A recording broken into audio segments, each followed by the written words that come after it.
আল্লাহ পাক রব্বুল আলামিন কোরআনের মধ্যে বলছেন, ওয়াইযা ক্বালা রাব্বুকা লিল মালাইকাতি ইন্নী জাইলুন ফিল আরদি খলিফা ক্বালু আতাজআলু ফীহা মান ইউফসিদু ফীহা ওয়া ইয়াসফিকুদ দিমাআ ওয়া নাহনু নুসাব্বিহু বিহামদিকা ওয়া নুকদ্দিসু লাক ক্বালা ইন্নী আ'লামু মা লা তা'লামুন। আল্লাহ বলতেছে যে আমি এমন একটা খলিফা, এমন একটা প্রতিনিধি, এমন একটা জাতি আমি দুনিয়াতে পাঠাবো। মতামত চাইছে, তারা নিষেধ করলো।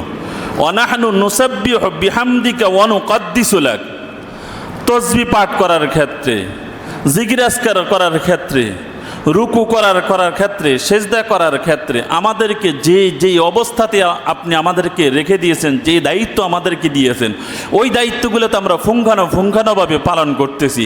তাহলে এমন জাতিকে কেন প্রেরণ করবেন যে জাতি খুন খারাপি করবে, রাহাজানি করবে, অপরাধের কাজ করবে, গুনার কাজ করবে, পাপের কাজ করবে?